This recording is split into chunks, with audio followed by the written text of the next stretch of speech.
This is The Briefing with Steve Scully on POTUS, Sirius XM Channel 124, and anytime on the Sirius XM app. He is the former Republican governor of Montana, the former chair of the Republican National Committee, and now one of the chairs of our Republican legacy.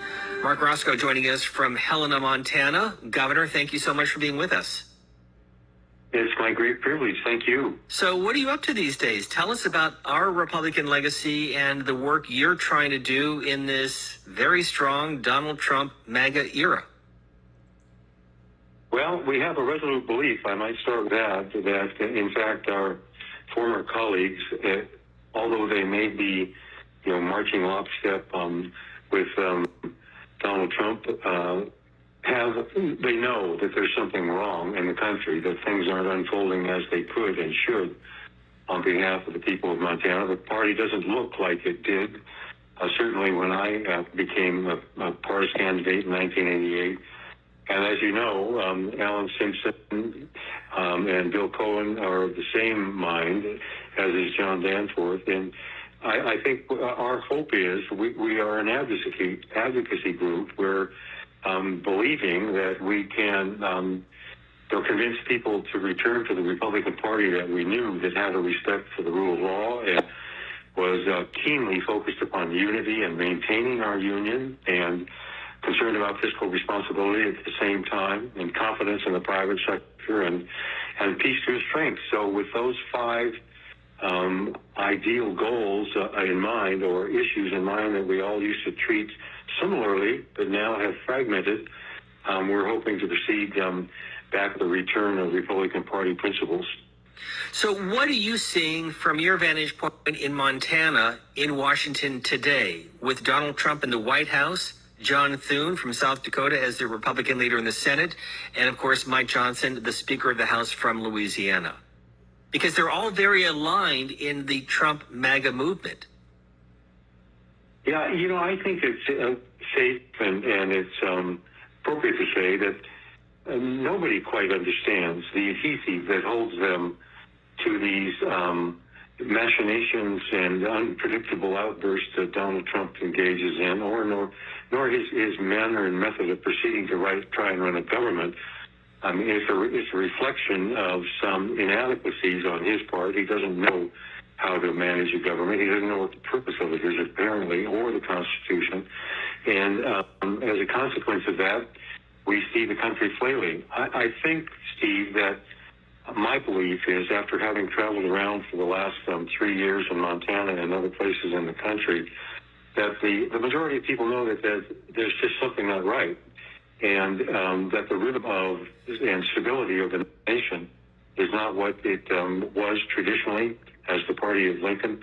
And as a consequence of that, we see great possibilities for injury and damage to the American people. And we believe that the ethics and the approach to government and the beliefs that we had in Lincoln's party are the ones that should guide us into the future. And that there are people who, although adhered for the moment to Donald Trump with the devastating damage that's going to continue to unravel with his efforts at policy with tariffs and with this big, beautiful bill and all the things it's going to do to decimate the landscape and the agencies of the federal government, and the impacts on the people will be severe, especially in Montana.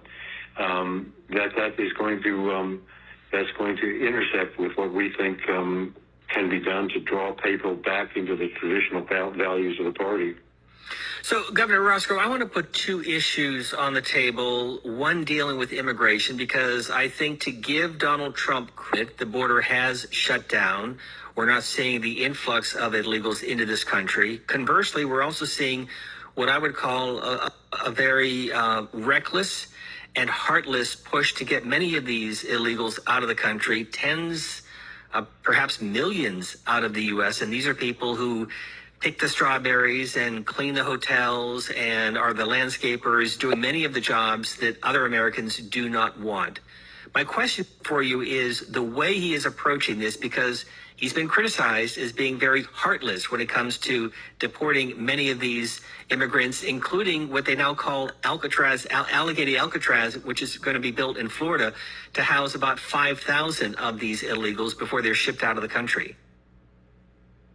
Yeah, it is a tragedy of epic proportions. And frankly, we could have been doing better with immigration for a long time. It's not just something that presented itself, although it was exacerbated during the last 4 years in substantial ways.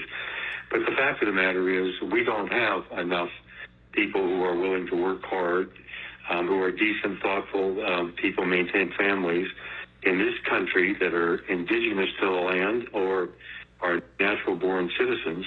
We need some influx of labor in this country. Have we done it right? No, I don't think so. But the brutality and the recklessness of the president's efforts and his defiance on the journey of trying to accomplish that with the separation of powers and usurping the powers and defying court orders. I mean, it's a lawless effort and grasp toward more authority, more power at every level, but not just the federal level, but states and local governments. It's a mess, Steve. The fact is he doesn't know how to run a government, and even though there's great room for improvement with the issues surrounding immigration, at the same time, I think it needs to be done in a civilized fashion that reflects the moral code of the United States of America. I have mentioned this on a number of occasions, but December 17th, 2008, I'm in the Oval Office conducting a 40-minute conversation with outgoing President George W. Bush, and he said one of his biggest regrets was not coming together on the immigration issues. So that gives you some context more than 20 years later. You worked and ran the 2004 Bush campaign. We have not really seen or heard much from him on the state of the Republican Party.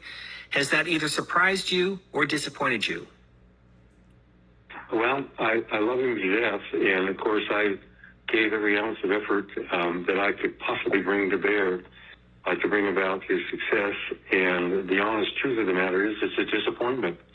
But he's not the only one that I think has, at least avoided standing up and talking about the issues. We have other presidents, and if those people in combination with one another spoke to the issues in a way that was thoughtful and in keeping with our Constitution, and also recognizing that we're just not the same country that we were a short time ago, that it would be helpful to the people of this country to have a compass, a North Star that would point them in the right direction. So I know that President Clinton has offered some thoughts and comments, and so has President Obama. Perhaps President Biden is too closely removed to, bring some focus upon the issues in a way that would be helpful.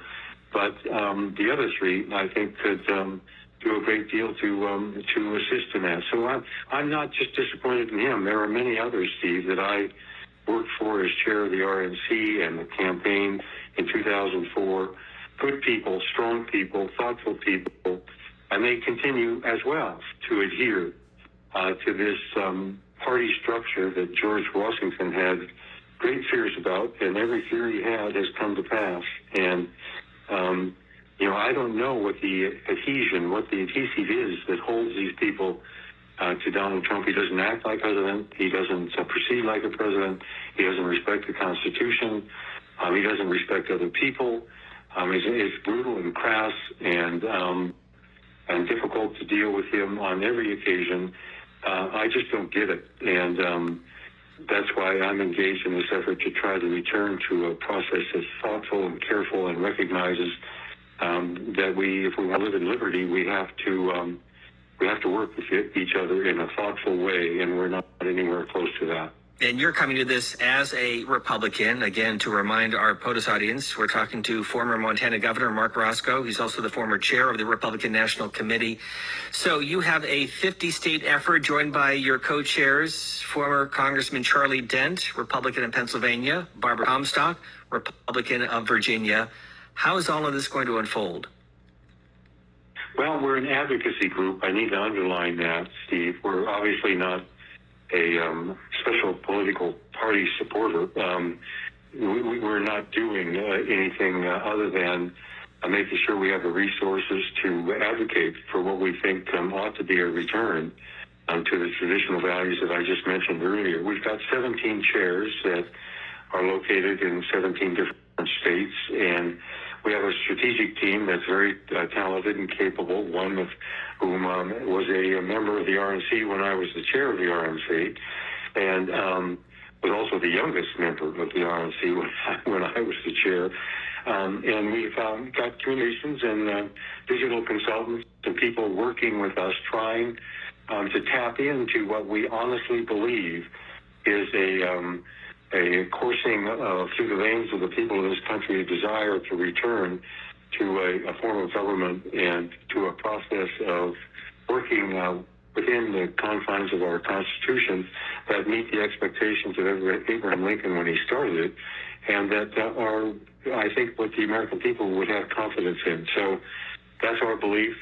As you know, Alan Simpson, one of your favorites, was centrally involved along with Senator Jack Danforth and Bill Cohen. And so we're all working, believing that there is fertile ground upon which we can convince people to once again come back into the structure of the Republican Party. Joining us from Helena, Montana, former Governor Marc Racicot, former chair of the Republican National Committee and now the co-chair of a group called Our Republican Legacy. Governor, thank you so much for being with us, and we'll continue to follow your efforts. Really appreciate your perspective. My great privilege. Thanks so much, Steve. Take good care.